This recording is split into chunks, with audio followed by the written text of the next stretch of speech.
Someone's died. This is a day when we keep two things Someone's got a bloody nose. together that usually don't go together.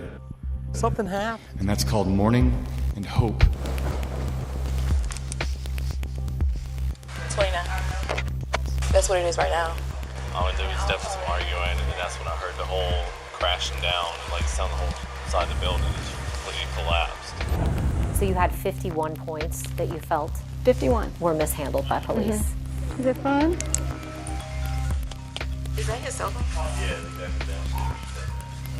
There's no part of me that thinks that he would want to commit suicide. Yeah, she Why do I have to come down here and tell you to do your job? He was beating the shit out of him. Like, I've never been through this before, but He was involved in a struggle but it certainly doesn't before the guy. sound He ended up jumping out. normal. 12 stories high.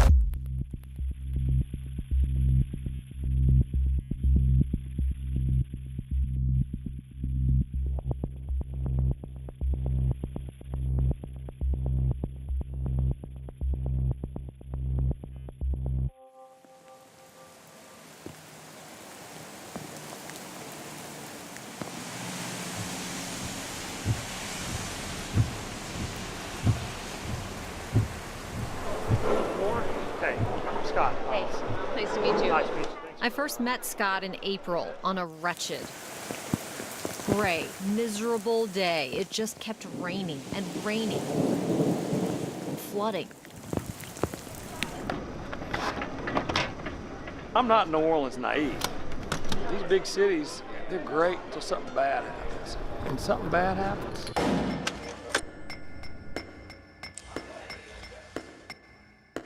you get a vision of the underside of what just infuriates people about it. The Donaldsons live in Hendersonville, North Carolina. This is Scott's third trip to meet with New Orleans police, the FBI, and the Independent Police Monitor to get a full investigation into Seth's death. Why do I have to come down here and tell you to do your job? The Orleans Parish Coroner ruled Seth's death a suicide, but the NOPD is taking the unusual step of taking another look at the case. Seth was with two friends from high school from back home in North Carolina the night that he died.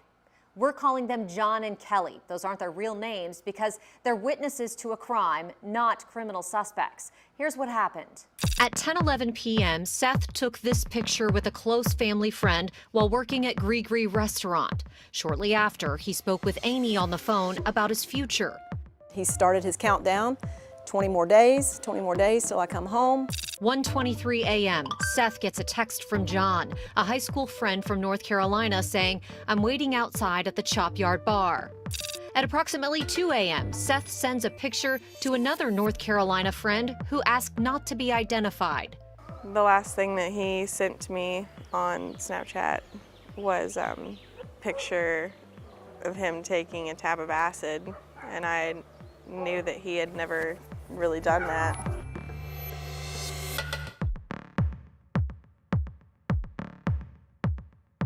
At 3:10 a.m., John takes this video.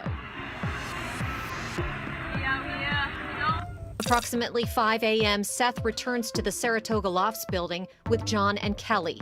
They were staying at an Airbnb. Felt live, we just said there's a lot of noise going on in the apartment, like running around, arguing, and then that's when I heard like the whole crash. 6:02 a.m., Seth is pronounced dead. Let's pick it up there. You got 1201, right? It's a Airbnb being rented by the female sitting on the ground right here, gentleman sitting in the lobby on the couch. This is footage from the body camera worn by New Orleans police officer Gabrielle Lewis. From their conversations, it's clear this is her first death investigation. Is this your first body? Yeah. If you feel like you gotta throw up, Yeah. please Just go do it over here. there? Okay. Not near the body. Right, of course. That's Detective Marshall Scallon. He works in the 8th Police District. He is not a homicide detective. Until very recently, though, he handled the investigation into Seth's death. The NOPD blurred the faces of the witnesses before releasing this video to us. Scallon's report says John appeared to be on drugs with slurred speech. Is that a good parking spot? noise going on in the apartment, like running around. This witness tells police he heard arguing, he heard a crash, and he saw John downstairs. He was down here on the 3rd floor. He had some blood, saying this dude was on, like, done some acid. He had hit him. He's got blood coming out of his nose. That's right. You ready to go to the room? Yeah, let's get out of here.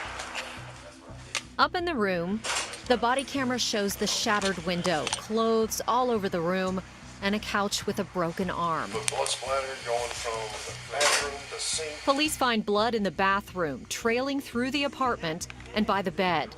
The police report says they did not collect blood samples, but they did collect white powder on the coffee table. We know Seth had cocaine in his system, and even with that white powder on the coffee table in the middle of the room, Kelly tells police she didn't know Seth was doing drugs that night. He didn't even disclaim that he was on anything or anything at all. He just started freaking out. That's why I didn't know how to handle it. I didn't know if it was like a panic attack and just like anxiety. Police didn't question Kelly about the drugs. The Donaldsons' concern throughout all of this has been that they feel like John and Kelly aren't telling the whole story about what happened that night. John's been in trouble with the law before. He was arrested on marijuana distribution and possession charges. He pleaded guilty in 2 different states to lesser charges. He didn't want to talk to police in this case, but he did chime in occasionally when they were questioning Kelly, describing Seth having a bad acid trip. I was laying on the bed, and then he was laying on the floor under here, and he hops up. Yeah, and he like jumps up, and he's like, no, and then he just comes and starts hitting me in the face. Okay. And then what happened after that? I just shoved him off of me, and then she calmed him down while I went to the bathroom. Kelly initially told police that later Seth ran across the room and jumped out the window. That's what police wrote in their initial report. John corrects her during this interview. He catapulted himself off the couch through the window. I really wanted to do an interview with John and Kelly for this story, and I reached out to both of them.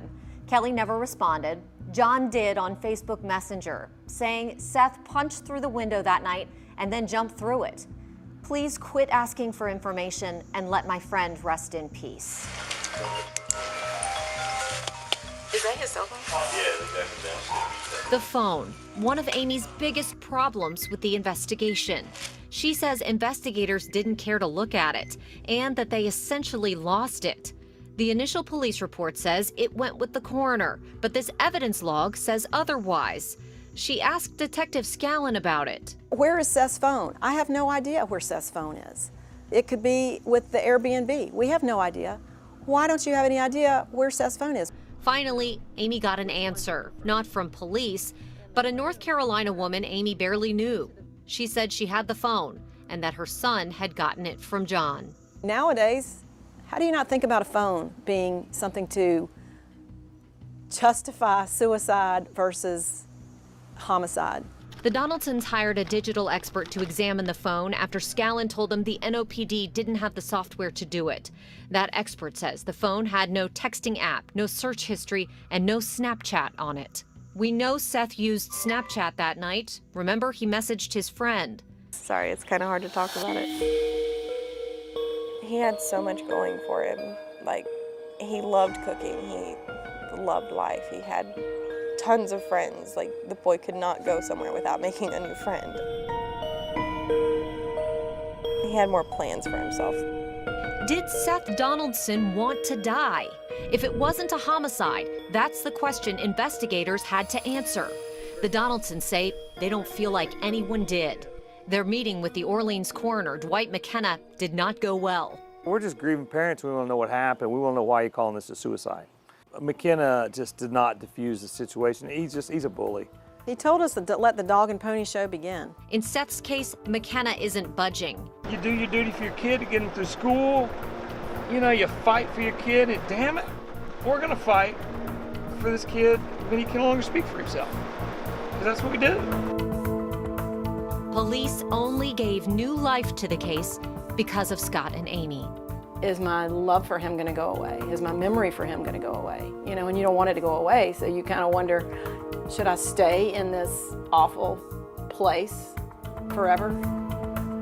Even if they never know exactly what happened inside that room, the Donaldsons are determined to find out how Seth got out of it. How can you break through a window in a high-rise 12 stories high?